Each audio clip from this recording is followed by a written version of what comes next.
Hello and welcome to the Travel Inspire podcast. For those that don't know me, my name is Adam Constanza. I'm from Wellington, New Zealand, and I'm in Bougainville, Papua New Guinea, as a full-time travel writer. If you didn't listen to the first podcast, you can always find it on my YouTube channel, which is Travel Inspired 1, as in the word 1. And the first one was all around a trek that I did up in the mountainous region of Rotikos, pretty much in the middle of Bougainville, and trekked through streams, rivers, waterfalls to the Ukoto caves, and pretty intrepid trek. So you can find a video on the YouTube channel, and also check out my Facebook page, Travel Inspired 1, as in the word 1. And you'll find the video on there. Just look out for a 200 feet waterfall picture, and give it a watch. So anyway, let's crack on. 3 weeks ago, the first podcast, and since then I took a trip to Bukatang. So Bukatang it's 5 hours north of Arawa, actually only 133 kilometers. But due to the condition of the road, it takes 5 hours. The road is unsealed, it's dusty, it's bumpy, potholes everywhere. A number of bridges are currently out, so there's river crossings. So it's a bit of an adventure in itself. And that's kind of what I want to talk about this week, because quite often a huge part of the adventure, getting to or from the destination. And that was certainly the case coming back from Bukatang. So you cross Buka Passage, which is a 2-minute banana boat trip across the passage. That's pretty thrilling by itself. The way they really move those boats, and weave between each other and manage the waves and the currents in that place. It's pretty hair-raising 2 minutes. So you get to the other side and you're looking for a PMV, a public motor vehicle, to bring you back. In our case, someone yelled out to us, and they said, "Yep, we're going to Arawa," and so were we. So we asked how much it was. It was 50 kina per person, which is pretty much what we expected. So it's 50 kina if you're sitting in the back of the truck. It's 70 kina if you're sitting in the front. Now, in this case, the back of the truck was an open back with a tarpaulin chucked over the top, and it had 4 wooden benches.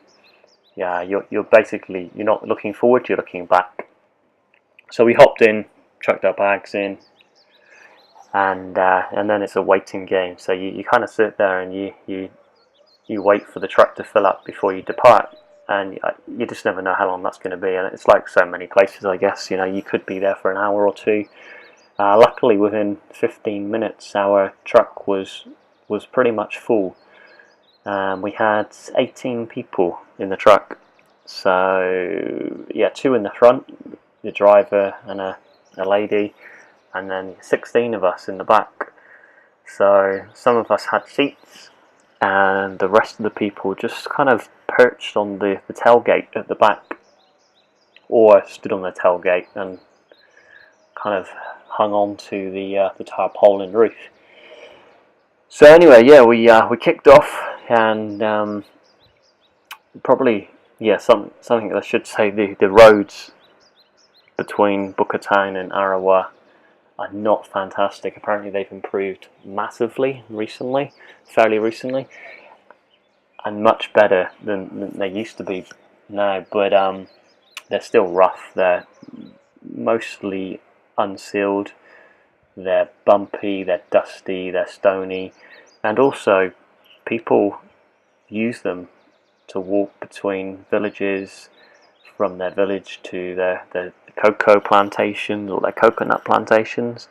So there's a lot of people, a lot of dogs, all using the same road that the trucks are whizzing up and down on as well. So yeah, so it's, let's say, 5 hours to get back, and I'm sitting in the far corner of the truck and just having a chat to the local Bougainvillean next to me, and that's one thing that you can always guarantee, I guess, with the PNV rides, is that you'll certainly be there's good conversation. You know, people talk to you, they want to know your story, and they want to tell you their stories. Super friendly. Yeah, it really did feel like a bit of a family by the time the trip was finished. But yeah, there was certainly lots that went on between starting and finishing. That was pretty entertaining stuff, and made for definitely a memorable trip. So anyway, yeah, we kicked off, and we were packed in like a tin of sardines, really tightly packed, and just chatting away. And at some point during the trip, maybe an hour into the trip, I kind of feel something on my leg, and just kind of hid it away. It was a little more solid than I expected. I was kind of just expecting a fly or something like that, and yeah, hid it away, and it was a crab, big red crab, probably the size of my hand, and had been climbing up my leg. And yeah, instantly kind of think, well, how has this crab got in here? And think, oh, has it climbed in, or has, I don't know, who knows where it's come from? And so I kind of watch this crab that's kind of looking up at me, and it's on the floor at my feet, and it's just kind of frozen. It's staring at me, and I'm kind of bumping along this road, and there's dust flying up, and it's hot. It's like 30 degrees. It's 90% humidity. You're sweating. Staring down at this crab, just thinking, where on earth did that come from? And kind of, arch myself up, try and get away from the crab. Tell the girl next to me that there's a crab. She kind of grabs it, chucks it out of the truck, and I think, okay, that's fine. That's a bit weird, but yeah, all sorted. And resume my normal seating position. We're continuing on, and then more and more crabs appear, and I spot a banana leaf basket just below my bench, and the crabs are all tightly in this basket, but also they're chopping their way out with the big pincers, and I can kind of see all these little beady eyes looking out of the basket at me, and I'm thinking, this is not going to be good. So yeah, a couple more escaped, and now they're just kind of climbing over my bag. They're around my feet, so I kind of elevate myself up using the wheel arch to lift myself off. And yeah, the girl next to me kindly grabs one of the crabs again and holds on to it, but then there's another one, and there's just too many crabs to deal with, and I really don't want to touch these crabs. They're, let's say, the size of my hand. I have visions of them clinging on to me and pincering me. So I'm doing my best to keep out of the way. I've got a lot of attention on me at this point because people are noticing my strange movements, and we're all very, very close, obviously, so it's really hard to be discreet.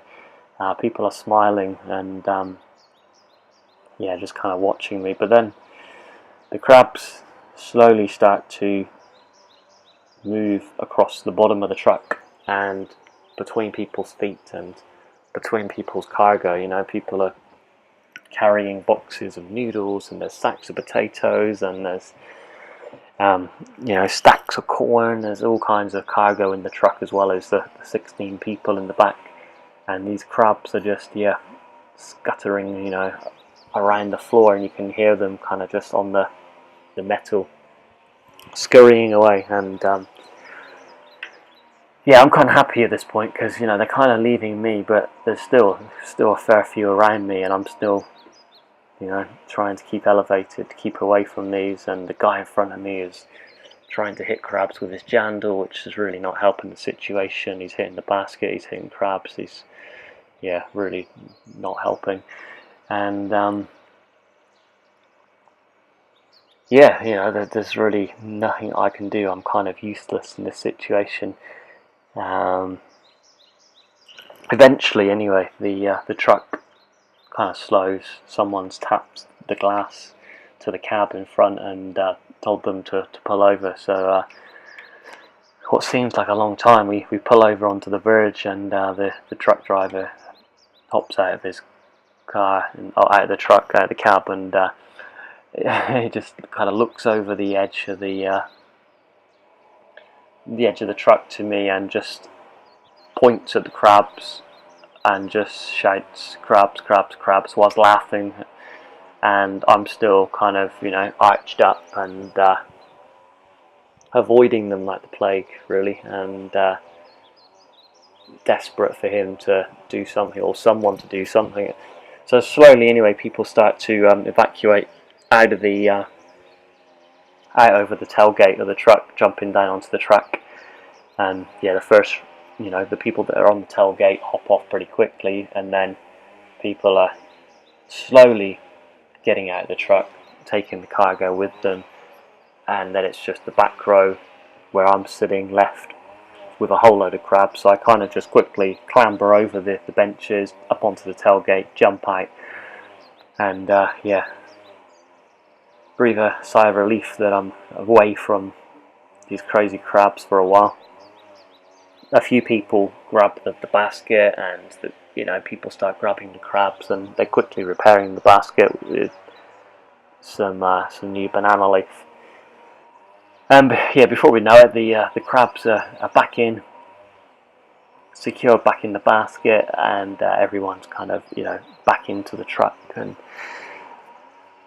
before too long, we're back on the road, and people are still kind of smiling, people are laughing, and it's definitely acted as a bit of an icebreaker. And like I say, we're kind of, you feel like you're amongst friends at that point. People are offering one another nuts and bananas, and we stopped off at a spring, and people offer to fill up your water bottles and so on. And like I say, people are chatting to us and talking in English, and yeah, everyone's keen to hear stories and exchange numbers, and it's yeah, definitely a good way to travel and see a different side. I guess kind of see the real side of Bougainville, how people in Bougainville do get around. And what seemed like an epic adventure to me is probably a daily thing for a lot of these people. Yeah, it kind of definitely helps to put things into perspective. And it's funny because I guess when people have been asking me how my long weekend in Booker Town was, it's always that experience that springs to mind. It's the PMV experience. It's the meeting people in the PMV, and it's yeah, like I say, sharing stories and sharing food and drinks and experiences with these little people that are just kind of going about their daily routine. And it's kind of seeing them smile, seeing them laugh, and albeit, you know, it might have been at me and my inability to deal with these crabs, but it kind of, yeah, it made the long weekend really. And you know, Booker Town is Booker Town. You know, I've been there, I've seen it, and it's a nice place. It feels more busy, I guess, than Arawa. I prefer the laid back vibe, I guess, of Arawa. It's less hectic. But yeah, it's good to have seen and experienced it. that's it for this week, guys. As always, thank you for listening. Hope you enjoyed it. Check out my website, which is www.travelinspired.co.nz. From there you can get to my Facebook page and my YouTube channel and Instagram. Until next time, take it easy and I'll speak to you soon. Cheers, guys.